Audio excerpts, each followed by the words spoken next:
I only open the agenda. I don't go to the full thing because then I've never had any problem. If you were like, I think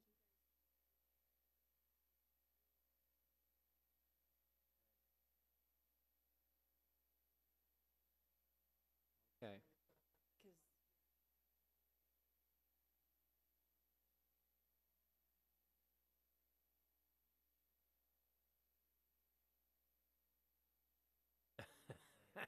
because It's loading. It takes a while. Still didn't get this all copy right, up, huh? What are you all right. relying on here? What? What are you relying on here? No, I'm going by the computer.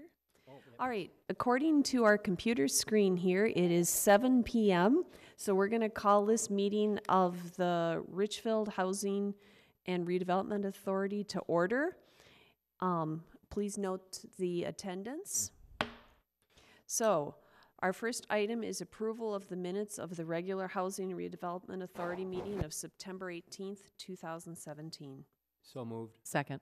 Okay, it's been moved and seconded. Are there any questions or discussion? Hearing none, all in favor of approving the minutes, please say aye. Aye. All opposed? All right, we've approved the minutes.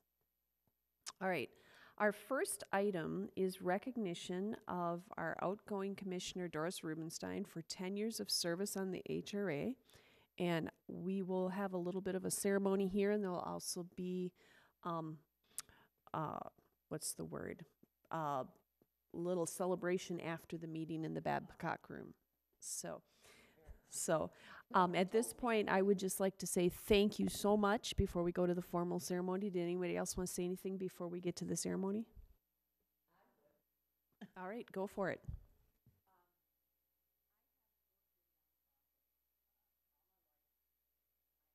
Worked on many committees, and I have staffed many committees, and I've been on other Richfield commissions. This, far and away, is the most satisfying committee experience I have had in my life. To see wonderful new developments at every level of housing in Richfield makes my bike riding around the city a fun thing to do. Tremendous satisfaction. We've been through some really hard times. We've been through some really good times. And all through that time, was one thing that, although it did not get said, was the motivating, I feel, the motivating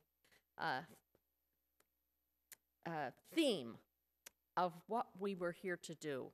And the question was, what's best for Richfield? And what people did here was in that mood, with that in mind, to try to do what was best for the entire city of Richfield. I'd also like to say to our people here and people who are watching on the air, I'd like to thank the members of the commission who are here present and past members of the commission who have worked so hard and put up with me sometimes. And I'd particularly like to thank our staff, notably Mr. Stark, Mr. Devich. I hope he finally retires and joins us in the crowd of the happily and fruitfully retired, and all of our other staff who have helped in the secretarial, in the communications, all that throughout the entire 10 years. It felt like longer, probably because it was just so much fun that I just lost track of time. So thanks to everybody, and I really will treasure the time that I spent on, looking back on this time that I've spent here. Thank you. If you would join me down there, we have something for you.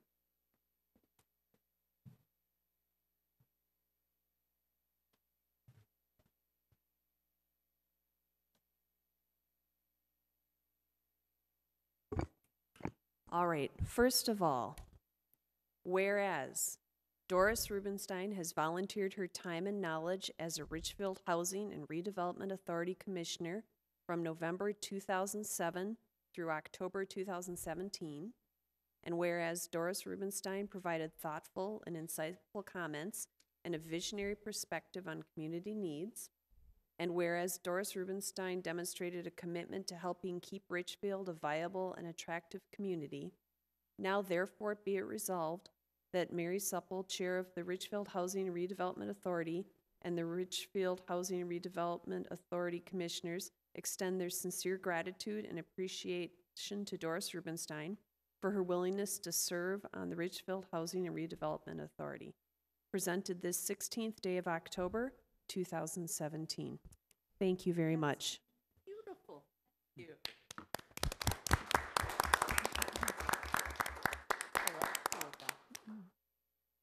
And we also have a plaque that says, in appreciation of your outstanding contribution and dedicated service to the Richfield HRA as a commissioner, November 2007 to October 2017, presented by the Richfield Housing and Redevelopment Authority on this 16th day of October 2017. Thank you. Both of these will hang prominently in my wall of fame in my office. Thank you. And thank you so much for your service. You will be missed. Again, it's been a pleasure and an honor to serve. Did anyone else want to add anything? Absolutely. Congratulations, Doris. I've had the most limited amount of time to spend with you on the HRA, but in my 2 years and change on the council, I've been a part of many work sessions, and the part of the resolution that jumped out at me was the insightful comments. To me, at every work session, at every HRA meeting, that's what you've brought to the discussion.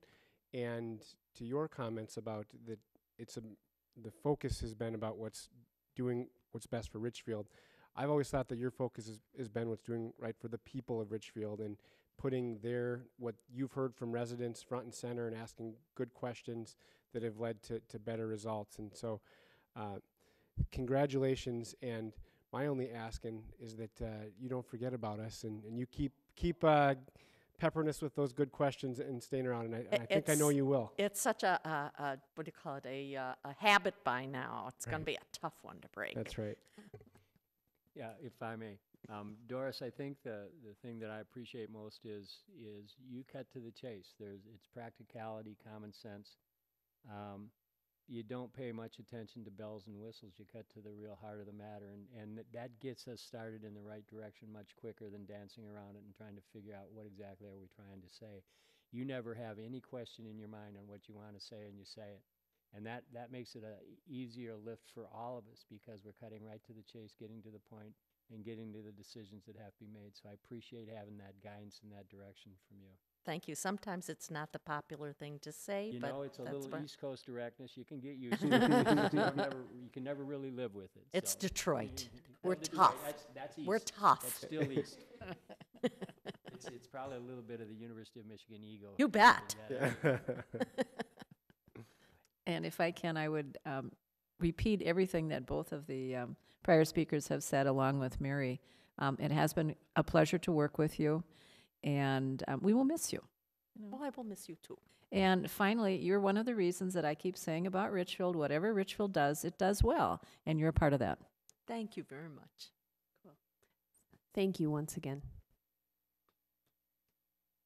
All right, the next item is approval of the agenda. So moved. Second. It's been moved and seconded to approve the agenda. Are there any changes or comments? Hearing none, we'll vote. All in favor of approving the agenda, please say aye. Aye. All opposed? All right, we've approved the agenda. So we're going to move on to the consent calendar. Mr. Stark. Thank you, Chair Supple. Normally, the consent calendar contains several separate items. Tonight's only one item, which are acted upon by the HRA in one motion. Once the consent calendar has been approved, the individual items and recommended action have also been approved, and no further HRA action or discussion would be necessary. Tonight, we have one item. My understanding is there was a little bit of a technical difficulty with your ability to review some of the materials. So I will give you a little bit more background on this than would normally be the case.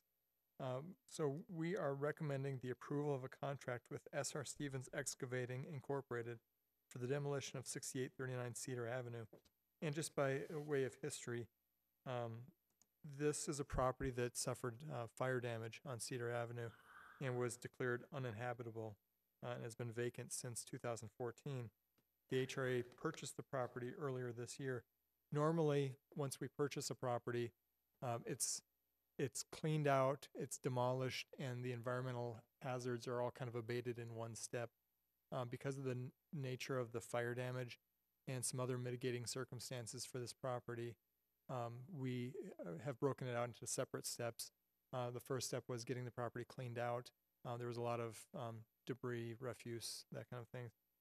So that is done now. The second step will be to get the any environmental hazards abated. Typically, those are things like asbestos or what am I thinking of? Asbestos and other related items. And then the third step tonight would be the approving the demolition bid from S.R. Stevens Excavating. The demolition bid on this house is $12,100, which is pretty typical of what we see for demolition. So, again, that is tonight's consent calendar. All right. Is there anyone that would like to move the consent calendar? I'd like to move the consent calendar. I do have a question. Okay, so let's get it seconded. I'll and second. then you, okay, it's been moved and seconded. Commissioner Rubenstein, a question? Does the city have any plan for the property at this point? No, that's, if people can envision that, that's this little strip between Old Cedar Road and Trunk Highway 77. There are approximately 4 houses there. It's one of those. And I think 3 small apartment buildings. Yeah. Ultimately, the goal is for that area to be redeveloped. And so for the time being, it'll be demolished, it'll be seeded, we'll mow it, but it's probably going to sit there as a vacant lot until we've identified a developer that would go in and redevelop the site. That's what I figured, but. All right, any other questions? All right, it's been moved and seconded to approve the consent calendar. All in favor, please say aye. Aye. Aye. All opposed? All right, we've approved the consent calendar. Our next item of business is consideration of the approval of a resolution approving a revised contract for private development with Inland Development Partners for the Cedar Park South redevelopment area. Mr. Stark. Thank you, Chair Supple. At a special meeting on August 29th, the HRA approved a contract for private development with Inland Development Partners for the Cedar Point South redevelopment area. Since that time, a number of minor issues or points needing further contractual clarification have emerged. HRA staff has worked with our legal counsel, Julie Eddington of Kennedy and Graven, as well as with the developer and their legal counsel to modify the contract that the HRA approved in August as a revised contract to reflect the required changes.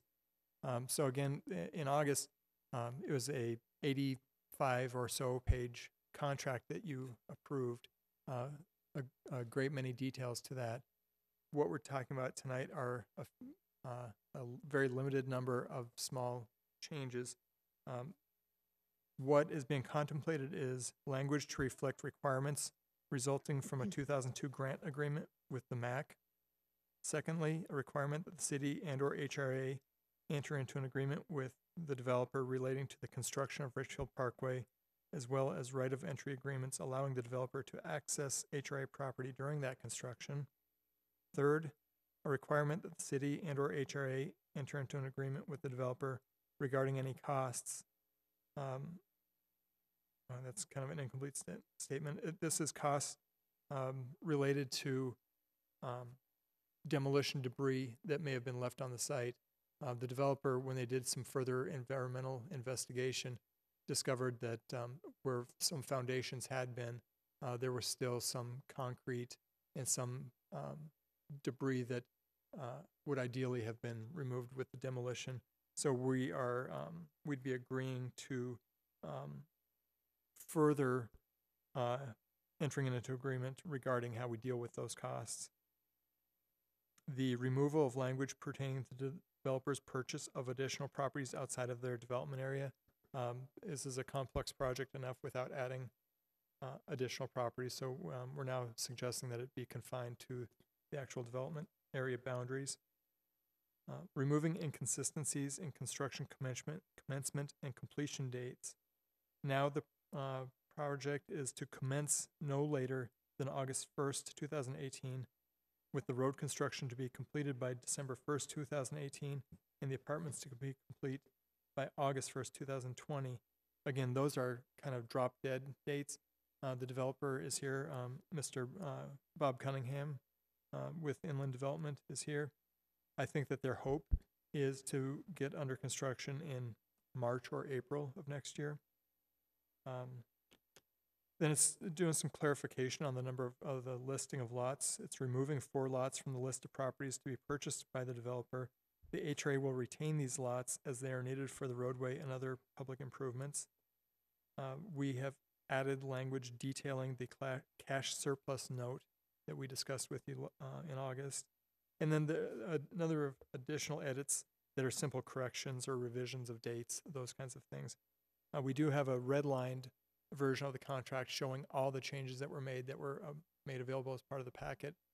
And we keep that on file if you'd care to review that, or if any members of the public would want to look at that. So most of this is housekeeping.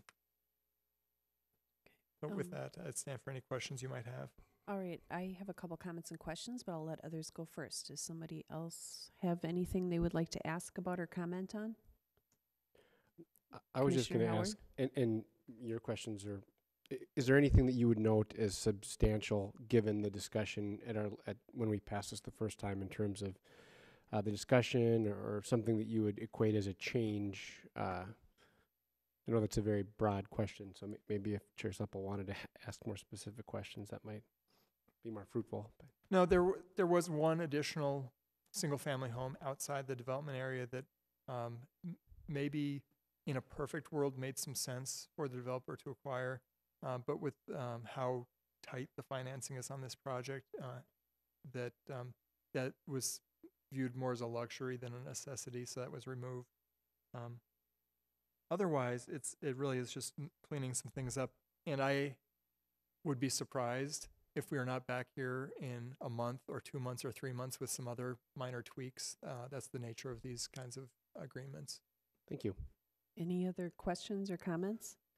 Then I'm going to just say that I appreciated the fact that as I was looking through this, that several of the things that were discussed on the affordable housing work session a while back were incorporated into this document. And I think that shows why it was important for that to be studied and looked at, and we were able to include some of those policies. So I'm wondering if you want to share with the broader audience some of those things, because I think it was fruitful. Yep, thank you for bringing that to our attention. Yeah, there were 2 items added related to the affordable housing discussions we've had. One is the developer is prohibited from having language in their lease that excludes Section 8 voucher holders specifically. It also provides for a 90-day notice of the sale of the property to be given to the city and or HRA. We had hoped to have a certain number of units set aside specifically for Section 8 voucher holders, a unit count. Unfortunately, it was too late in the process with the HUD financing to do that. Their underwriting, once they get so far along, to make substantive changes takes you back to the starting point again, and that would have been difficult. But I am confident that the developer and their management company are taking a friendly attitude towards Section 8 voucher holders, and we're hoping that there be the possibility of Section 8 folks residing there. Okay, the other comment, and I know you've probably explained this in the past, but it's a complicated subject and people keep asking me about TIF. You're saying that you're going to come back in the future to ask for the TIF. That's why there's some blanks in here for dates and things. But can you tell me in general, this was part of a larger TIF district, right? And we're going to now do this as a housing district. And the timelines, like how long you anticipate that would be open and things like that. Can you just review some of those details? Right. So this area was established as a larger TIF district in 2005, 4 or 5. This past year, the legislature extended that TIF district by an additional 10 years. For a number of reasons, it makes sense where it's possible for a developer to carve out their own specific TIF district, and that's been the case here. The biggest reason is more specific to the HRA and our needs than it is the developer. It becomes very difficult to track tax increment financing when there's a number of projects in one TIF district. The county, when they send us the TIF check for a TIF district, they don't differentiate that, okay, we're sending this large check for the tax increment generated in this area. They don't say this portion was generated by this project, this portion was generated by this project, and it becomes very difficult to sort through that. That difficulty is compounded if a property owner seeks a property tax relief or other changes. And so it's really, from a practical standpoint, beneficial to the HRA to have it be its own independent TIF district. That's the case here. They are establishing a housing TIF district. For them, there's no greater or lesser benefit to being in the original TIF district for that period of time or this new district. It's, again, more for our needs. It is a 25-year TIF district, Okay, so the thank clock you. would start when the development is completed. I really wouldn't anticipate much increment being generated the first couple of years, so it'd probably be year 3 or 4 of the TIF district. And again, people in the community oftentimes misunderstand TIF. In a TIF district, this development will pay the exact same amount of taxes that they would have paid if it weren't a TIF district annually. So they pay their taxes like everybody else. The difference is when they pay their taxes, we're able to refund them some of those taxes to cover qualified costs. Qualified costs are things like demolition or structured parking, certain environmental costs, costs that are being incurred in an urban site that wouldn't be incurred if they were building this apartment building in some cornfield. Okay, so correct me if I'm wrong. One thing that a piece of information that helped me with this was that right now much of this is just cleared land, but the increment is going to be on top of what it would have been. Right. Can you get into that? Because I think Yep. that's an important thing for people to understand. Right. So when a TIF district is established, the base taxes or the taxes paid prior to the new development keep going where they would always go, to the county, to the school district, and to the city. This is an unusual site in that because it's publicly owned, there were no base taxes. And so there's a calculation made to say what would the base taxes have been were it not publicly owned. And in the August staff report, I gave you the exact numbers. I can't remember what it is, but it's a sizable amount of taxes that will be going to the county, the city, and the school district as the base taxes before the tax increment financing even kicks in. I thank you for explaining that because I think that's very important for people to understand. I have one more question, but I've been hogging the microphone. So is there anybody else that has any questions? All right. So being that I haven't been on the HRA for as long as some of the others, I don't know about as much about the MAC grant. So is that just about soundproofing and things like that, or is there some other thing you said you wrote in those requirements? Yeah, in 2002, we received a $10 million grant from the MAC to acquire much of this property. That grant had some requirements on it that we're just now revisiting because it was kind of on the back burner for so many years. One of the requirements that MAC said is there has to be a deed restriction going with the property that says it will be developed in conformity with MAC requirements on height, noise, use, all of those kinds of things. So that's specifically what is being written into this agreement, is the language required by MAC. I will note that we're also working through an issue that's not specific to this developer.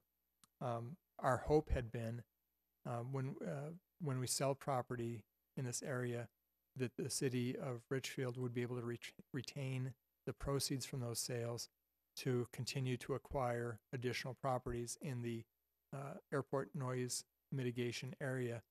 The MAC staff people and attorneys, their reading of the contract, of the grant agreement, is slightly different. Their feeling is that those monies would be returned to them. And so we're working through that issue. It's a very serious issue. And so we will keep you updated on that as well. All right, thank you. And then the Hennepin County portion of the package, the grant for the parkway, that's all going as planned? That is all going as planned. I will say that the amount of grant funding we applied for was somewhere in the neighborhood of $1,340,000. That was based on early construction estimates. I believe, just based on things I've overheard other staff people talking about in the past 6 hours, that the bids came in higher than that. And so we may be looking to Hennepin County or other funders to help with the increased costs of road construction. All right, are there any other questions or comments? Oh, Yeah. go ahead, Commissioner Sandal. After reading through this, I did not read every word of the 85-page contract because I figured your attorneys had already read it. But I did want to check, and I looked at the number of units and the affordability of those units, and they do meet the 20% requirements. Yes, they do. And, it should be noted, our attorneys, the HRA's attorneys, your attorneys wrote this contract. Mm-hmm. Well, thank you. And I would just like to say that I was very impressed with the thoroughness, going through, looking at the revisions and some of the things. It was good. You could see how everything had been applied from various meetings over the last year and a half or so. So thank you. Any further discussion? All right. I don't believe we've actually had a motion yet, so. I'll make the motion. Second. Okay, it's been moved and seconded to adopt a resolution approving a revised contract for private development with Inland Development Partners for the Cedar Point South redevelopment area. Okay, and make this formal. Any other discussion? Hearing none, all in favor of adopting the resolution, please say aye. Aye. Aye. All opposed? All right, we've adopted the resolution. Thank you so much. All right, moving on to our next item is consideration of the approval of a resolution authorizing an interfund loan for land costs and other qualified costs in the proposed tax increment financing district 2017-1 housing, the Chamberlain. Mr. Stark. Yes, the HRA will be considering action to establish a TIF district entitled the 2017-1 Housing District at the November 20th meeting. The district will contain a multi-family housing project in the Cedar Point South area, as we've been discussing, and it's being developed by Inland Development Partners. In the event that the TIF district is established, it is recommended that the HRA establish an interfund loan for an amount not to exceed $1,611,455 for land costs and other qualified costs up to $200,000. The source of the interfund loan will be the HRA General Fund. Repayment of the loan will be from tax increment financing generated from the proposed district, and the TIF would be paying this loan an interest rate of 4%.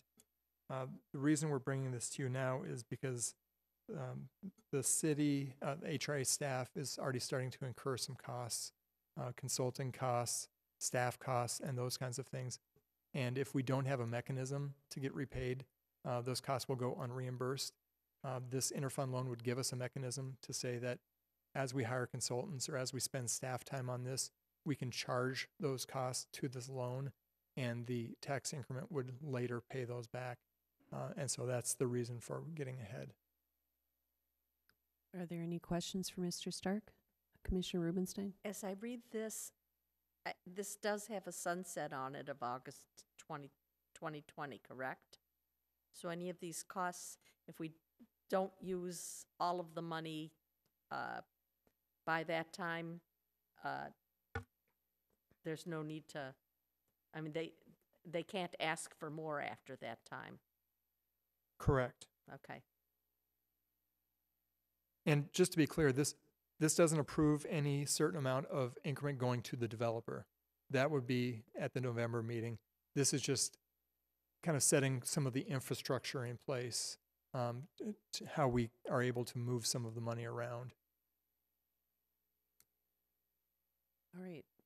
If there are no further questions for Mr. Stark, would someone like to make a motion? I'll move the question. I'll move the resolution. Second. It's been moved and seconded. Are there any other discussion points or questions? All right, hearing none. All in favor of the motion to approve a resolution authorizing an interfund loan in an amount up to $1,611,445 for advance of certain costs in connection with Tax Increment Financing District 2017-1, the Chamberlain. All those in favor, please say aye. Aye. All those opposed? All right, we've approved the resolution. May I ask a question? Oh, go ahead.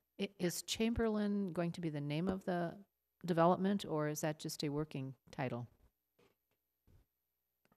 Oh, please join us. Thank you.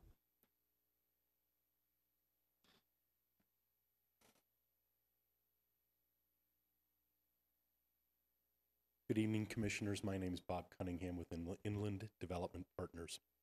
The question was, is the Chamberlain going to be the actual name of the project? And the answer to that is yes. The reason that we chose the Chamberlain is because the original name of the Minneapolis-St. Paul International Airport, of course, was Wold Chamberlain Field. And we're trying to give it a little bit of a nod back in time, and also recognize that the two people that the airport was named after were both World War I aces. So we picked the Chamberlain, and we think it kind of fits the neighborhood. Excellent. Yeah. I'm glad you asked that question. All right. Any other questions while he's here? Thank you for giving us that information. Thank you. Are you going to have a sculpture with a airplane on it? As you know, we have a plinth planned for public art, Mm-hmm. and the answer is we would like to have something that would be aviation related, but not it's not. We're not going to be the decider. Yeah. That's going to probably be the Art Commission. Mm-hmm. Well, it certainly will be. It won't be the developer, but something like that would be appropriate. And if I may follow up, then I would hope that you would explain your name as you go forward. Thank you. We will. Thank you, Commissioners.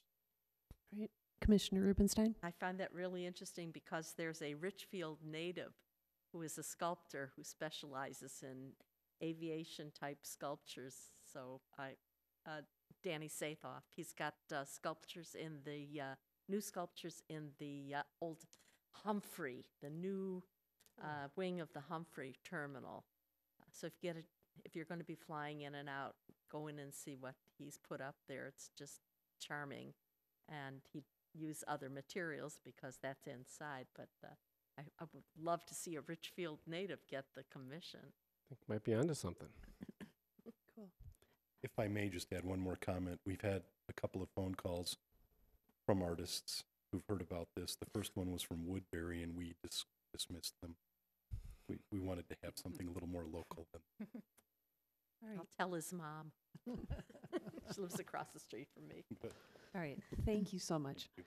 All right. Our next item of business is consideration of the approval of an assignment of a Housing and Redevelopment Authority first-time advantage loan at 7632 Chicago Avenue to Viking Home Buyers, LLC. Mr. Stark. Thank you. Actually, Housing Specialist Kate Aitchison is going to provide the staff report for this item tonight. All right, thank you, Chair. So in 2004, the Richfield HRA issued a $10,000 first-time advantage loan to Tao Voroveth at 7632 Chicago Avenue. Foreclosure proceedings began in 2010, and a sheriff's certificate was filed in May 2017. The final redemption period for this property will end on November 16th, 2017, at which point the bank will own the property.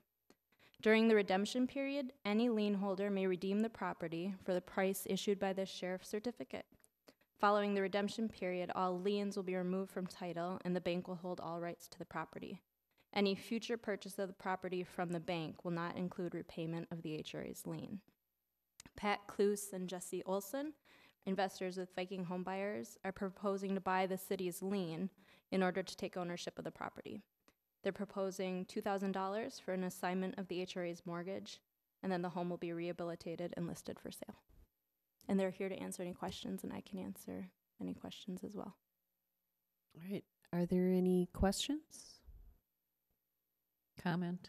All right, go ahead. We've done this in the past when something has happened, and the benefit is that the city will actually get a portion of its 10,000 back. If we do nothing, we get zero. Yep. So it's a good motion. All right, so would someone like to make the motion? I will make the motion. I move that we approve an assignment of the Housing and Redevelopment Authority lien against 7632 Chicago Avenue to Viking Home Buyers LLC for $2,000. Second. It's been moved and seconded. Is there any further discussion? Are there any questions for the gentleman in the audience or the staff? All right, hearing none. All in favor of approving the motion, please say aye. Aye. All opposed? All right, we've passed the motion. Thank you. Next, we have HRA discussion items. Are there any items that anyone would like to bring up? Mr. Stark, are you going to talk about the renovation celebration later? I don't want to steal your thunder if you're going to, but I would ask Ms. Aitchison to. She was much more involved in it than I was. because it was a great, I went on the tour. It was It awesome. was, Yeah. yeah. It was October 7th from 1 to 5 p.m. We had over 350 people come to the 6 houses throughout the city. Road construction wasn't an obstacle, nor was the rain, so that was great. And the homeowners were very generous to open their houses, so we're very thankful to them for their willingness to do that. All right, thank you. And we are very thankful to staff members for spending their Saturday helping to provide this service. Yes. Yeah, it was a great event, and it was Terrific. and people were very enthusiastic about it as you're going through the houses. So thank you. Any other items for discussion? All right, then we'll move to the executive director's report. Well, thank you, Madam Chair. I would just note that we are continuing to try to identify development proposals for the Cedar Point 2 area across the street from Target and Home Depot. We're in preliminary discussions with 2 developers. As you know, we sent you the market study as a memo a few weeks back. That was provided to the developers as well. We're also we're proactively reaching out to a couple of other developers who we've met with but haven't really given us an indication whether they would move forward with the proposal at this time. Our hope is that by the end of the year, we would be in front of you with at least one proposal from a bona fide developer. It is these redevelopment projects get harder every single year, and this has not been an easy one for a number of reasons. And we know that the neighborhood has, if they haven't lost their patience, they're losing their patience, and it's understandable. We hope to do a better job of communicating with the neighbors. As you know, we've gone through some staffing turnover in the past couple of months, and now we're back to what we feel is full strength. So we really hope to push ahead with this project to the greatest extent we can, noting that really it's up to a developer to get the project done. Thank you. Are there any questions for Mr. Stark? Commissioner Rubenstein? Do we have any experience with any of the developers that we have been in communication with or that have been in touch with us? Yeah, we have